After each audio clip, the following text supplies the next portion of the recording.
Welcome back to the Daily Bible Breakdown. Today, we're covering Genesis chapters 33 through 36. In chapter 33, Jacob is now planning to face Esau after all these years, after having run away from him previously because of the falling out they had over the birthright and blessing issue. And of course, he's still very scared about this meeting.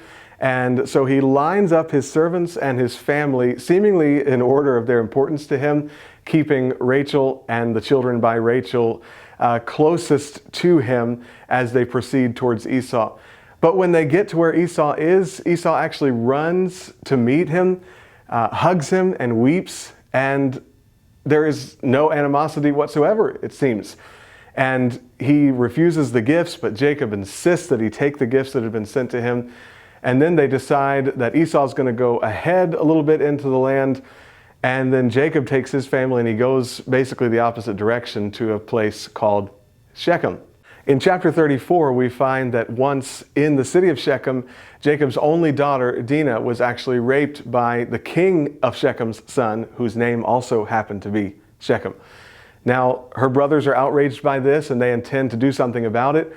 But the king, whose name was Hamor, tried to negotiate with them and say, listen, we can marry into one another's families. And he was hoping, of course, to gain access to their wealth. And so the sons of Jacob cooked up a plan. They said, we will negotiate with you, but you're going to have all of your men circumcised just as we have been circumcised.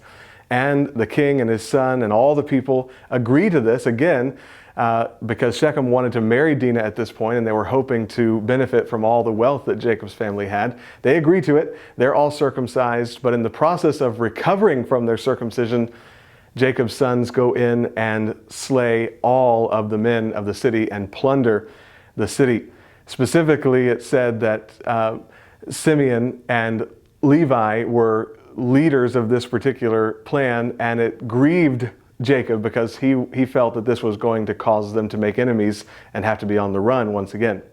Here we see more of the principle of sowing and reaping in the life of Jacob as he made his way in life deceiving people, then he himself was deceived, and now his sons have taken up that mantle and are now deceiving other people in order to get their way. In chapter 35, we find that Jacob and his family return to Bethel at God's prompting, and there they also destroy all their false idols and devote themselves to the one true God. It's also here that we find that Rachel bears Jacob one more son, whom she was going to name Ben-Oni, but the name was changed to Benjamin, and her meaning was child of my sorrow, and it was changed to child of my right hand. Unfortunately, this was a difficult birth, and Rachel died in childbirth. Next, we find that Reuben has an incestuous relationship with Bilhah, one of Jacob's concubines, and as a result of this, as a consequence of this, he would eventually lose his inheritance. At the end of the chapter, we then find that Isaac dies at 180 years old, and both Jacob and Esau are there to bury him. In chapter 36, we basically have a rundown of Esau's descendants and introducing us to the Edomites. And again, that's an important part of Israel's history as they will be in contention throughout the entirety of their existence. But that's it for today's Daily Bible Breakdown, and we'll see you in the next episode.